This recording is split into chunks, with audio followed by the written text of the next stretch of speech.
Kahit na ako nananakit sa kanya, hindi, ganun po talaga ako kuya sa kanya. Nananakit ka? Oo, sinasaktan ko siya. Bakit? Pero hindi naman siya never naman siya lumaban sa akin. Kahit naman yung kuya ko eh. Pulang siguro, patayin ko sa galit yung kuya ko. Pero hindi ko po kayang gawin sa kanila yung ganyan lang po nila ako kapatid. Kung napag-aawayan po namin yung buhay namin. Okay. Ganun pala ka, may mga time pala nag-aaway, inaaway mo yung kapatid mo? Opo, pero sa madaling salita po, control ko na din po yung sarili ko kasi ako lang naman po yung nananakit eh. Hindi naman po talaga kami totoo yung nag-aaway. Kunyari, sinasaktan ko po siya, nananakit din po siya, hindi. Ako lang po yung sa sarili ko, kaya parang iwasan ko na din po yung maging magalit. Magalit po ako sa kanya. Kasi ako lang naman po yung nagagalit eh, hindi naman po siya. Yung pasigaw. Pero okay lang naman po, dahil mas marunong naman po akong kuya sa kanya.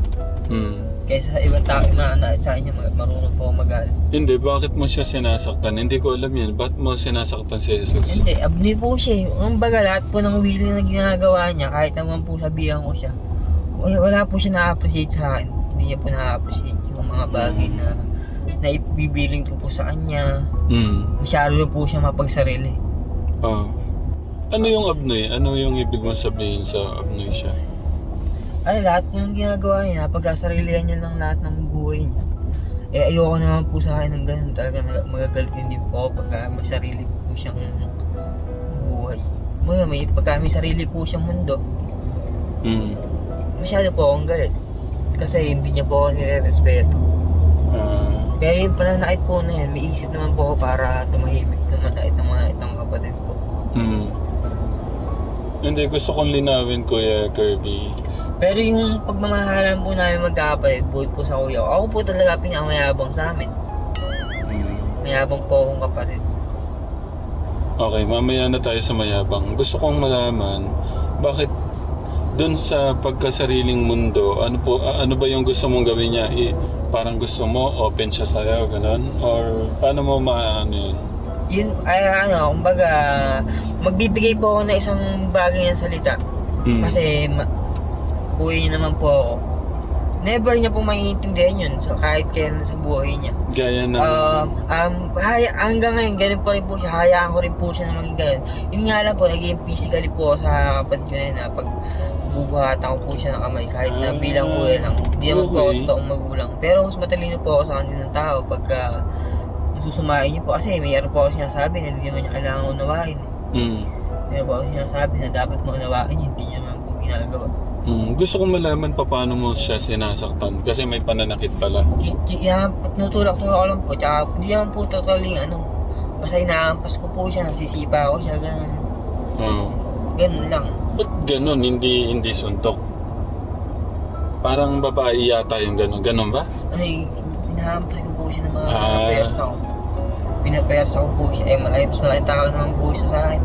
Pero yung bagay po na ginagawa ko niya sa kanya, kumbaga ako po yung nananakit po. Parang gusto mo siyang...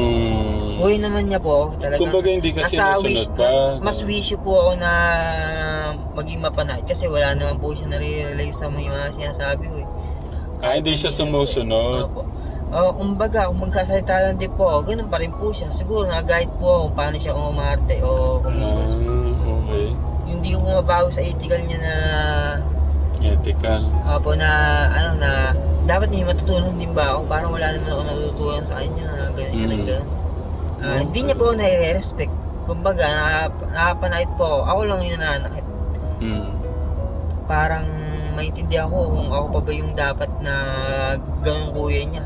Sa lahat naman po ng pamilya namin, ako po mas may isip sa kanila para umunawa sa lahat ng bagay ng kailangan matutunan po eh. Kung hindi po talaga, kung na-waste po nila yung mga sinasabi ko. Sa tingin mo bakit... Okay lang sa akin kasi may intindihan ko siya bilang gano'n lang siyang tao. At gano'n po siyang maarte bilang tao lang. May laman naman po yung buhay ko sa kanila. May laman naman po yung buhay kong ginagamit. Sa tingin mo bakit ganun si Kuya Jesus kaya? Pero sa tingin ko, Kuya... hindi po siya, hindi po siya maunawain eh. wala po siyang appreciate or hindi niya po na-approach lahat ng bagay na pwede niyang pautulot na nangyari sa kanya. Kumbaga, kung mas makapangyarihan po pa rin po ako sa kanya, mas kuya niya po ako na ulit mag-a-adjust kung bakit ako nagiging ganun. Mas kaya ko naman po sa lahat ng bagay mag-adjust para sa pagiging abilidad ko po na bilang kuya niya. Kasi mas matalino naman din po ang tao, yun pong inaano sa sarili. Ang iniisip ko lang, kaya siya ganun, Kuya Kirby. Alam mo yun, lumaki kayo, walang magulang. Bata pa lang kayo, yung paggabay ng mga magulang, diba? So, intindihin mo na lang. Oo po. Okay. Sabi mo kanina, paano ba? Mayabang ba? Oo po, pinakamayabang po ako sa amin ka. Okay. Ba't mo nasabing ikaw yung pinakamayabang? Takot po sila sa akin eh. Kahit never na wala pa po akong inaabot sa kanilang pambubuhat ng aming magkakapatid na pwedeng nasaktan po ako.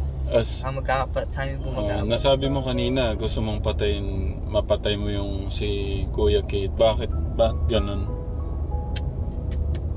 Ay, hindi naman po. Sabi ko na, parang kaya ko din na magalit ng ganun. Kaso, hindi ko po talaga alam, makipag-away. Kasi sobra ka pong yabang eh. Kala ko, hanggang sa kahit patayin ko na po, gano'n. Ganun po ako kayabang na kapatid po sa kanila. Ay, sabi mo pala pinakamayabang pala. Opo. Hindi po nila ako nakayaan, kaya ganun po ako kagalit. O siguro, hindi na lang po ako naging proud sa sarili ko, kaya naging ganun po ako sa kanila. Pero, Kuya Kirby, basta lahat ng nagpapakababa, mas gusto ng ating Diyos yun. Huwag padalos-dalos sa galit. Opo. Parang hindi pong bahay sa sarili ko. Kung nagbibigay po ako ng ganong intention sa kanila, mas mabibigyan ko po ng attention yung sarili ko na ako na lang yung tumahimik. Hanggang gano'n lang po yung nagagawa ko. Pero never talaga siyang lumaban sa'yo. Opo. Bait ni Kuya Jesus no? Opo. Ano lang nga siya, tahimik lang, hindi siya nagsasalita pagka Opo. Basta wrong attitude po ng kapatid ko na yun. Pero kapatid ko po siya, ako lang po mismo. Pero pagka naipag-away po siya, sigurado na yung kuya niya na ganun po ang dating na kaya siya kaya niya din po ipaglalaban mo siya. Kaya niya din po makipag-away na todo. Pag ginaway ko siya, awayin mo ba ako? Hindi. Magagalitan po ako kasi hindi naman po yun talaga totoo. Okay. Thank you sa pagmamahal sa kapatid mo. Oo, ganyan lang po ang mapagmahal sa kanila. Hindi naman po ako magkukulang kahit sa bagay po. Kahit sa bagay po nila po na hindi po ako magkukulang sa kanila.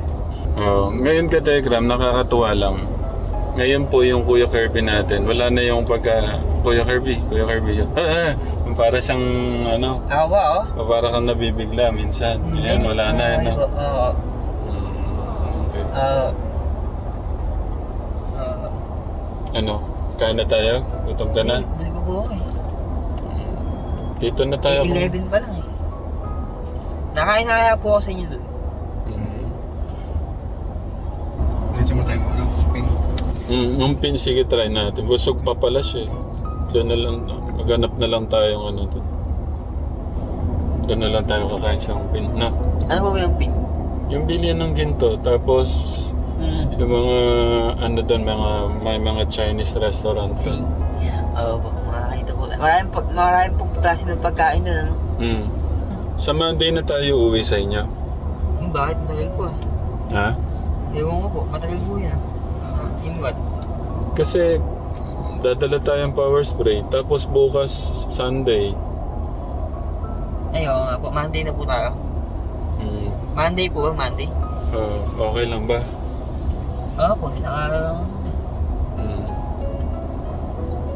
Tapos bukas, try ko naman Martes.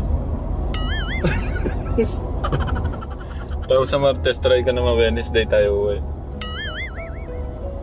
Hanggang sa magustuhan mo na talaga.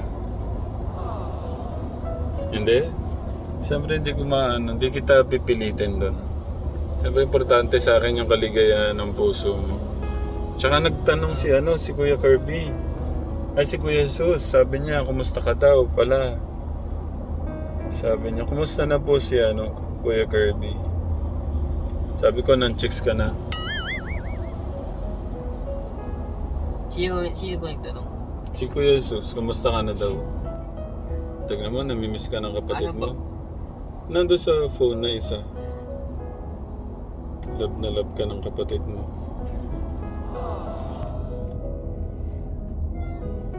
Ang daming building Nakita po ni Kuya yung mga building sa Manila. Kategram. Ba't kaya po dinimolish yan? May trend. Ito yung... yung trend. Oo, Kuya Kirby. Trend po. Yung trend. Parang siya, balyena, yung niya, Trend.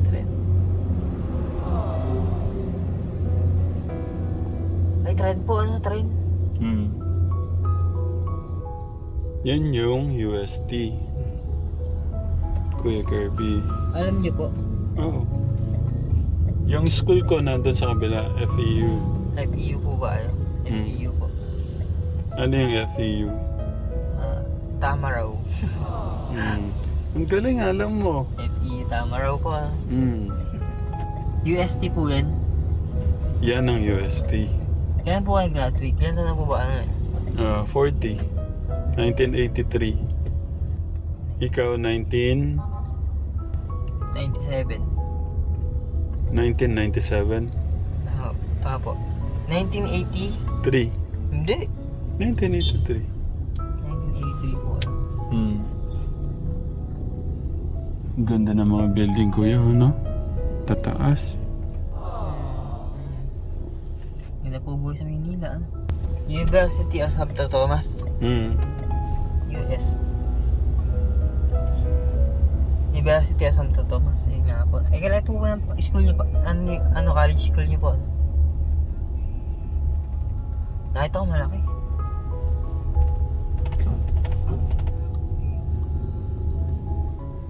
Gusto mo mag-aral? Hindi. Ako. Tuloy mo pag-aaral mo. Ayoko. Anong grade ka na hinto nga? 4th year lang po. Oo. Tapusin natin kahit grade Ayoko. 12. Ayoko po. Bakit? Iya ako. Hindi, okay lang yan. UST pa rin po ba to? Mahaba yan. Malaking school yan. Alay ko pa na yung school siya. Oo. Libo-libo yung nag-aaral dyan. University of Santo Tomas. Maganda po yun, nag-aaral po. Ganyan din po at aming tao. Mas, yan, mas medyo, kumbaga sa mas mayaman yung nag-aaral dyan. Po. Hindi, mayaman na po pala kayo dati pa. Tama lang. Okay lang, tama lang. Parang pare-pares lang. Nagtrabaho lang si tatay nanay. Si tatay ko nag-Japan. Nanay ko namimili ng palay. Kaya buy and sell ng palay. Okay. Kaya kung may pangarap ka sa pamilya mo, gagawin mo naman lahat Po. Ito na po kami, Katekram, sa Ongpin, Chinatown Gold Center. Diyan po yan. Oo. Ito po. Tara po yan.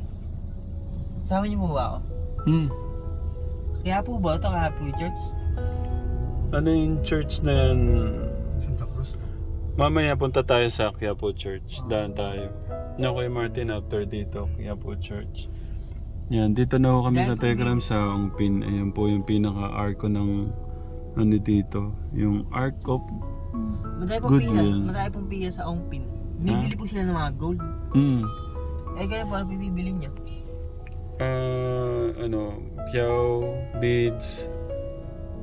Yung mga gold kasi kinukuha ni Nanay Jack kay Ma'am Catherine.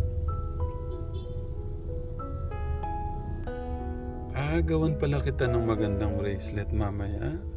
Hindi, wag na. Hindi. Regalo ko sa'yo din. Totoo po. Asan tayo, Kuya Kirby? Okay na po yung order ko. Ito lang eh. Uwi. FN02. Hmm? FN02. Ito lang yan. Meron na kaming in-order na nandito kami ngayon sa David's Tea House. Ang order ko po ito lang. Okay, ito lang. Tapos si Kuya Kirby po ito. Tsaka si Kuya Martin yung lechong kawali. Pero sharing na daw po yan, madami na daw po yan. Tsaka yung, ano pa yung isa? Wait. Yung soup na. Soup. Mm.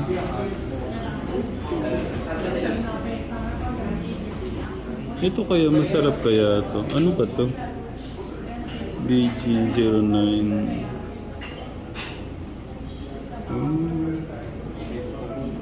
Ang sarap siguro na. Taiwan Pechay pala to.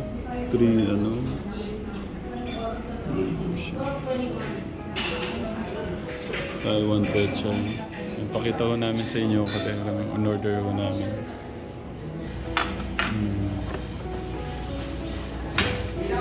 Sayang, di niya nakita yung ngiti ni Kuya Kirby. Nagulat eh. Mag-pray muna tayo. Thank you po.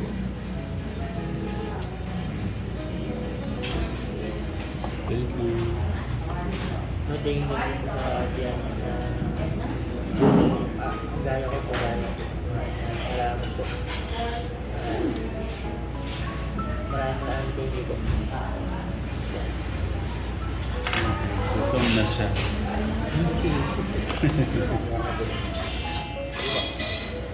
Makakagutom naman yun sa'yo, Kuya. Ito po yun sa kanya. Sarap. Tapos tikisaw kami ganyan. Naibiyan po si Kuya Martin. Sarap nung kain. Thank you, Lord. Ito yung sausawan mo po. Ito, masaya na ako dito.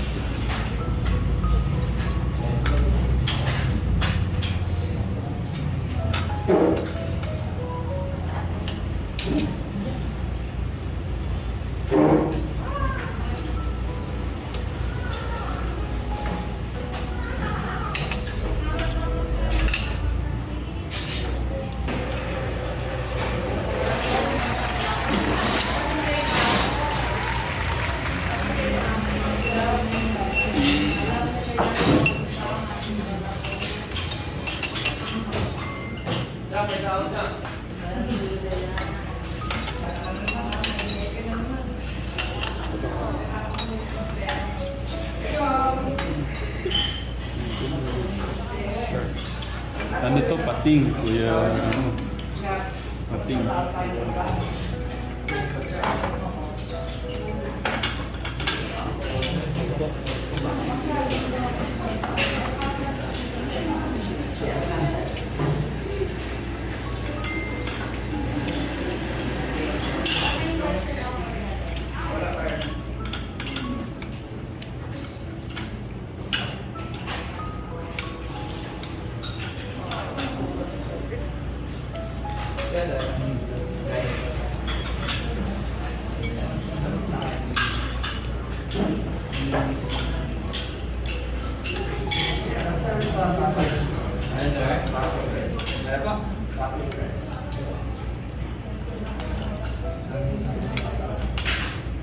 Hindi mo tayo nagawang kumain.